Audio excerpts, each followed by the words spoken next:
안녕하세요. 피셔인베스트 피셔입니다. 우리의 미래를 바꾸어 나가는 산업 그리고 그런 기업들에 투자를 하는 것은 주식시장에 오래 있어 본 사람들은 누구나 알 수 있는 이야기고 많은 분들이 그런 얘기를 하시죠. 근데 실제 투자를 해보면 쉽지 않죠. 그런 이유는 실적이 나오지 않는 기간부터 투자를 해야 크게 먹는데, 실적이 나오지 않는 그런 기간에 불확실성 때문에 뭐 된다 안 된다 하면서 주가의 출렁임이 굉장히 심하고요. 해당 기업이 성공하지 못할 것이다, 이런 반대되는 의견도 굉장히 많이 나오고 이런 불안감이 상당하기 때문입니다. 그래서 그런 종목들을 투자하지 않고 당장에 오를 종목들이 뭘까 이렇게 찾아다니다가 한 몇 년 뒤에 보면은 이렇게 미래를 바꾸는 산업에, 성장 산업에 속한 이런 종목들이 막 몇 배는 더 올라 있고 이런 일들을 경험하게 되죠. 대표적인 사례가 바로 테슬라와 니콜라입니다. 다들 아시죠? 지금 테슬라 장기 차트를 보고 있는데요. 과거 차트를 보고 이야기하면 전기차 산업에 당연히 투자했어야지 이런 생각이 들겠지만, 보여드리는 뉴스처럼 지난 2018년에는 일론 머스크가 트윗으로 테슬라의 상장 폐지 이야기를 꺼내면서 주가가 폭락을 했던 적도 있고요. 그래서 장중에 거래가 중지됐던 사례까지 있습니다. 그리고 뉴스처럼 월가의 짐 체이노스를 비롯한 다수 공매도 투자자들이 테슬라의 높은 부채 비율을 지적을 했죠. 그리고 생산 지연되는 문제부터 해가지고 수익을 낼 수 없는 이런 상황에 있다, 이렇게 조목조목 비판을 하면서 테슬라 주가에 대한 부정적인 시각을 계속 냈는데, 문제는 이런 것들이 상당히 좀 설득력이 있었거든요. 이렇게 다양한 공포를 이겨내고 테슬라에 장기 투자를 해서 수익 내시는 분들은 정말로 리스펙트 할 수밖에 없는 이런 대단한 정신력을 가지신 분들이죠.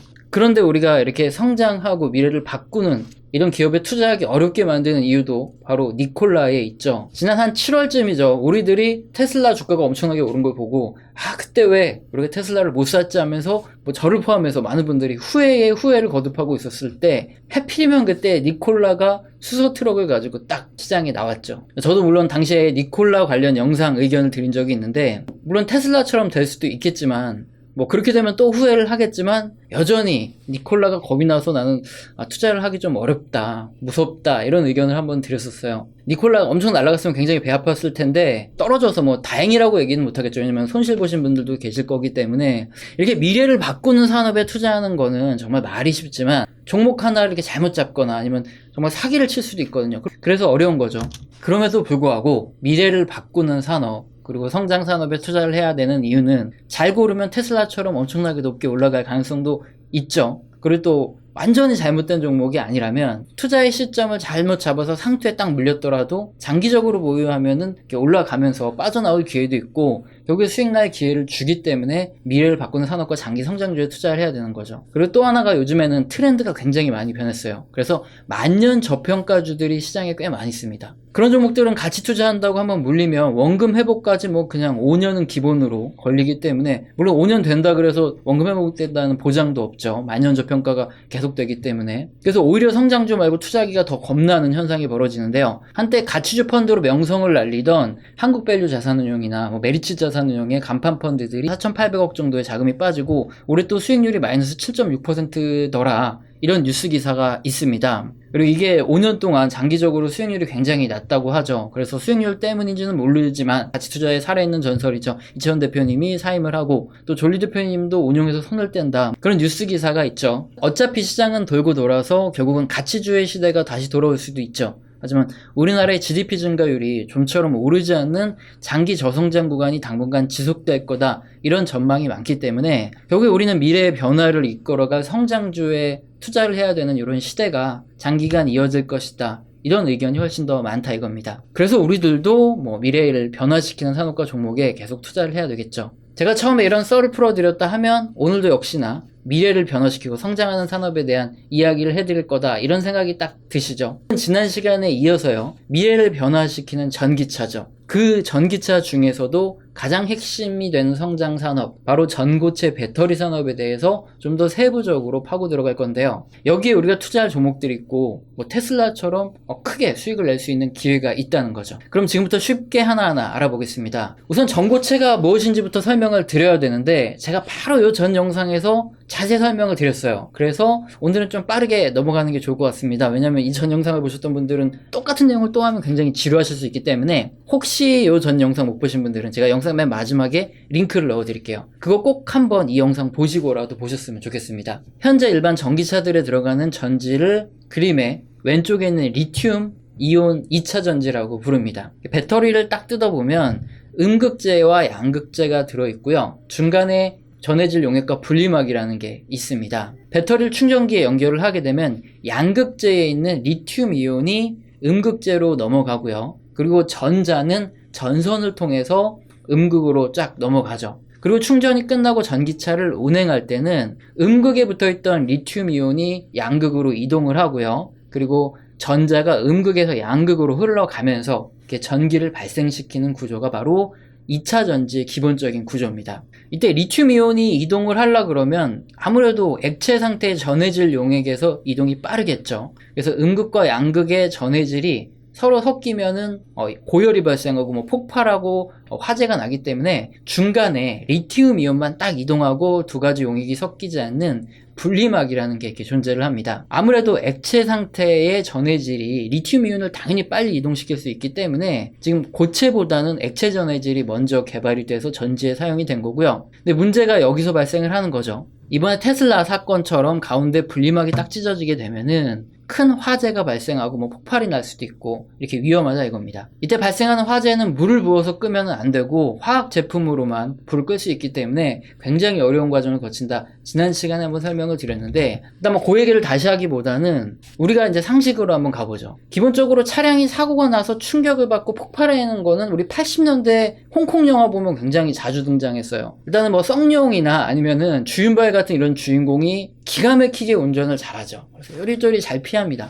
근데 또 뒤에 또 악당이 막 총을 쏘면서 따라와요. 한 여러 명이. 근데 꼭 추격하던 악당들은 하나같이 운전이 좀 미숙합니다. 그래서 사고를 내서 뭐 어디 벽에 들이박던 아니면 차에 들이박던 해서 차가 빵 폭발을 하면서 악당이 죽습니다. 근데 다들 아시지만 지금 판매되는 대부분의 내연기관 자동차 있죠. 뭐 경유차든 휘발유차든 아니면 LPG차도 마찬가지예요. 사고가 나더라도 폭발하는 경우는 굉장히 낮습니다. 안정성을 굉장히 높여놨기 때문에 그런 거죠. 그런데 지금 나오는 전기차들은 다르죠. 80년대 영화에서도 보면은 차 사고 한번 나면 주인공들이 막 들고 뛰죠. 확 엎어지면 그때 빵 하고 터지는데 전기차를 타다가 이렇게 어디 받거나 사고가 나면 지금 그림처럼 미친듯이 뛰어야 됩니다. 배터리의 분리막이 찢어지면 열폭주 현상 때문에 배터리가 전부 다 연소될 때까지 불이 꺼지지 않는다는 거죠. 현재 전기차에 사용되는 리튬 2차 전지는 이렇게 필연적인 안정성 문제가 있기 때문에 지금 보여드리는 그림의 오른쪽이죠.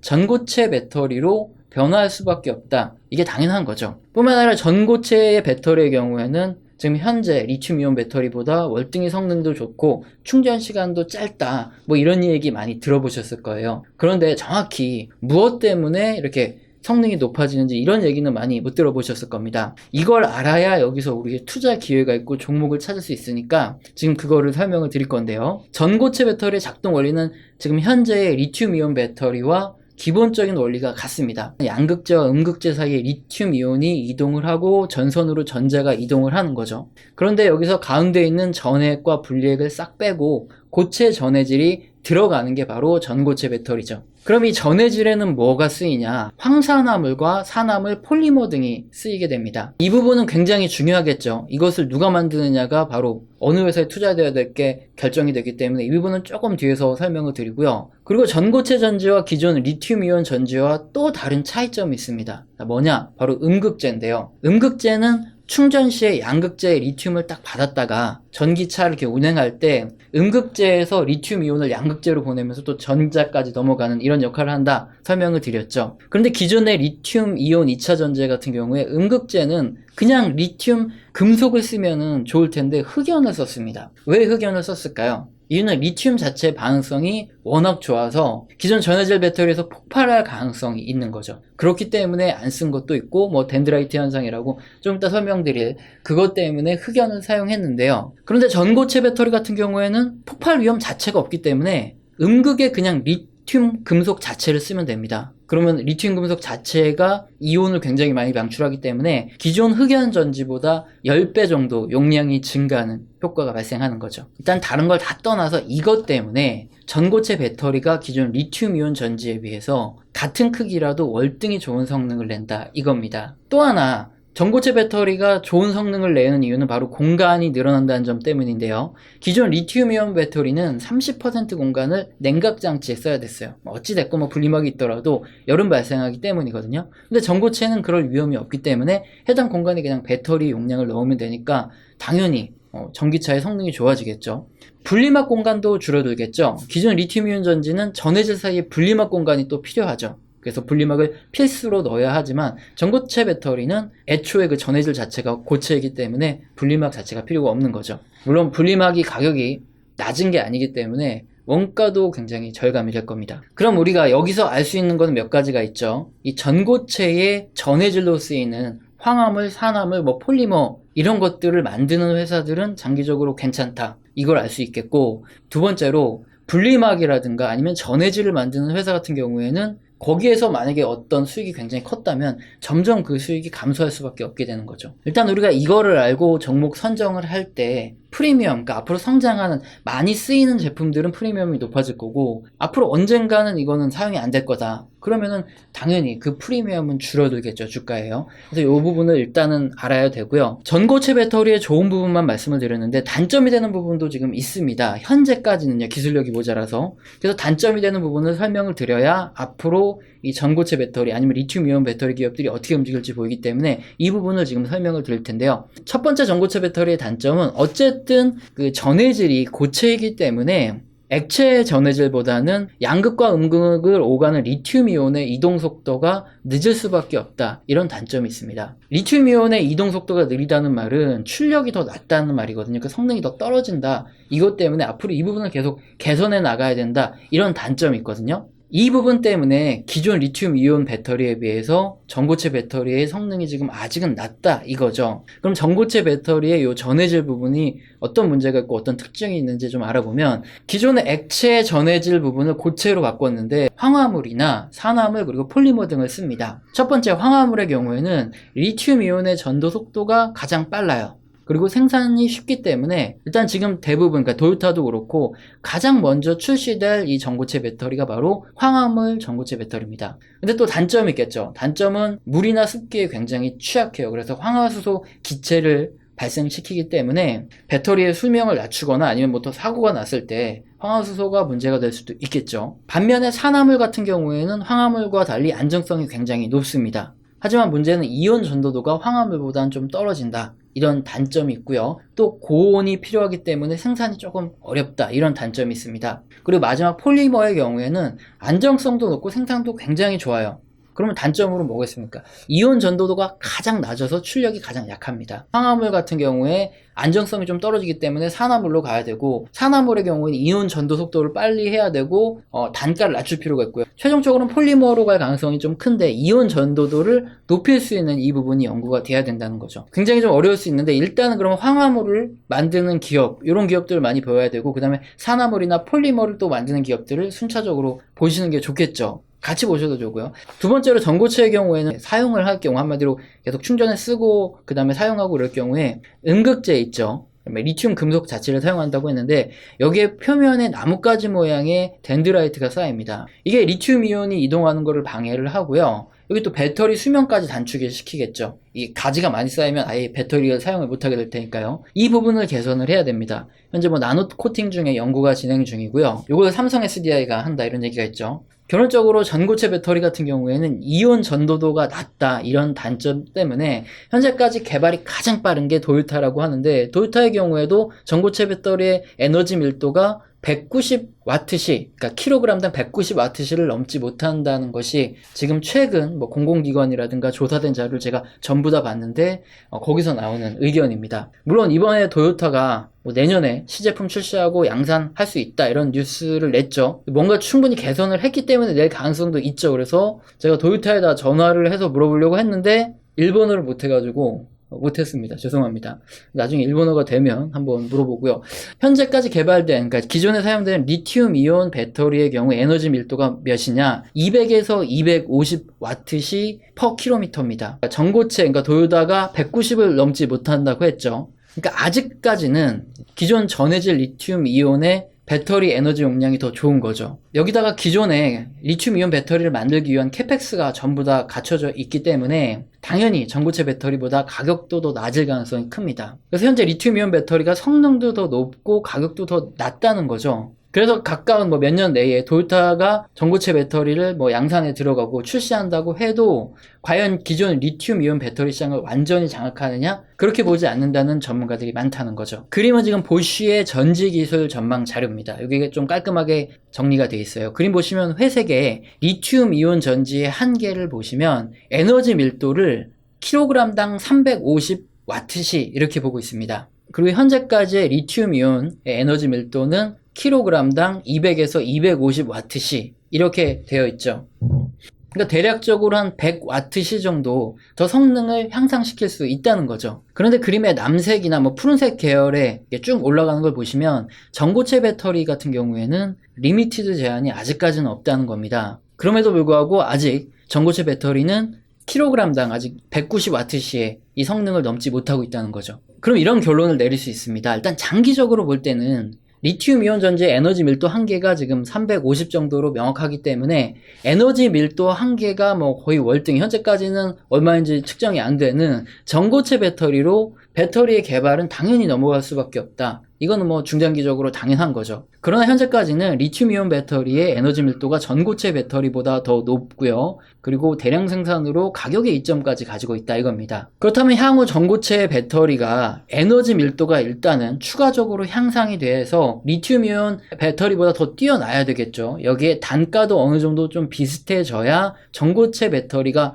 널리 사용되고 그거보다 완전히 대체될 수 있으니까 그 기간이 앞으로 5년이 될지 10년이 될지는 모른다는 거죠. 따라서 전고체 배터리가 출시가 되더라도 기존의 리튬 이온 배터리와 동일하게 사용되면서 조금씩 비율을 높여서 사용이 되고 결국에는 전부 다 대체는 될 겁니다. 이렇게 생각하면 편하겠죠. 하드디스크 있죠. 기존의 HDD가 SDD로 대부분 다 바뀌었는데 그 전까지만 해도 보면은 HDD가 가격도 굉장히 낮고 용량도 되게 컸기 때문에 이제 순차적으로 천천히 SSD가 대체를 하기 시작했죠. 배터리 시장에서도 마찬가지로 기존의 리튬 이온 전지가 쓰이긴 쓰일 거예요, 계속. 하지만 거기서 점점 전고체가 이렇게 치고 올라오면서 점점 시장을 계속 잠식해 나가겠다 이거죠. 그러면 당장에 내년에 도요타가 전고체 배터리 시제품을 내놓고 그 다음에 한두 해 있다가 본격 양산을 하더라도 일단 우리가 확인해야 되는 게 있죠. 일단 에너지 밀도가 지금 최소 200 이상은 넘어야 된다는 거죠. 250보다도 좀 넘어야 될 것 같고 여기에 가격이 일단 좀 낮아야 그래야지 우리가 쓸 맛이 나겠죠. 가격이 너무 높다 그러면은 이제 소비자들한테 외면을 받으니까 시장 점유율을 늘리는 데는 한계가 있을 거고요. 그리고 역시 충방전 시에 발생하는 덴드라이트가 어느 정도 해결됐냐. 이게 해결이 안 되면은 수명이 너무 짧아가지고 쓸 수가 없어요. 그래서 이 문제가 전부 다 해결됐다. 그러면 빠르게 전고체 배터리가 시장을 점유할 수 있겠지만 이런 문제가 아직 해결되지 않았는데 좀 성급하게 내놨다. 그러면은 빠르게 잠식해 나갈 수도 없고 전고체 배터리를 내놔도 시장 점유율은 좀 미미하겠죠. 현재까지는 시장 점유율이 미미한 쪽으로 흘러갈 거다 이렇게 보는 전문가들 의견이 다수입니다. 그렇게 빠르게 한꺼번에 도요타가 기술 혁신을 이뤘다 이렇게 보기는 힘들기 때문이죠. 그러면 여기서 우리가 어떻게 해야 되는지 딱 답이 나오죠. 중장기적으로 전고체에 들어가는 황화물이라든가 산화물 아니면 폴리머를 만드는 이런 기업들이 굉장히 좋을 거고 그 다음에 분리막이라든가 기존 리튬이온 전지의 전해질을 만드는 이런 회사들의 매출은 떨어질 수밖에 없을 거다. 여기 가고 그리고 장기적으로 이렇게 봤을 때 당장에 지금 리튬 이온 2차 전지를 만드는 우리나라의 LG화학이나 삼성 SDI, SK 이노베이션이 당장에 엄청나게 큰 타격을 받진 않겠지만 여기에 중장기적으로 가서 전고체를 얘들이 빨리 개발하고 빨리 실행을 하지 않으면 그럼 타격은 있겠죠. 그렇지만 어쨌든 전기차가 성장하는 속도가 굉장히 빠르고 리튬 2차 전지 계속 사용을 하기 때문에 글쎄요, 당분간에는 주가에 받던 프리미엄이 크게 낮아질 가능성은 높지 않다 이렇게 보여집니다. 그렇지만 어쨌든 우리는 전기차 시장 내에서도 가장 성장하는 전고체 쪽을 봐야 되고요. 여기에 맞는 기업들이 뭐가 있나 이런 것도 좀 찾아보고 만약에 도요타가 굉장히 빠르게 선두를 치고 나간다면 도요타를 투자할 수도 있는 거죠. 그게 아니라면 우리나라의 배터리 기업들 그리고 테슬라를 포함해서 지금 시장을 굉장히 선도하고 있는 이런 기업들도 일종 포트에 들어가고 또 마찬가지로 전고체를 주도하는 이런 기업들의 포트를 좀 많이 가져가는 게 현재로서는 가장 좋은 방법이겠죠. 여기까지 보셨는데도 무슨 말 하는지 잘 모르겠다. 결론이 뭐냐 이런 생각이 드신다면 한 번 더 돌려보시면 딱 나올 겁니다. 지금 라이브를 연습하고 있어서 라이브처럼 하는데 어떻게 좀 이전보다는 좀 편하게 들으실 수 있었으면 좋겠습니다. 오늘 영상도 마음에 드셨다면 구독과 좋아요는 꼭 눌러주시고요. 지속적으로 시청 부탁드립니다. 감사합니다.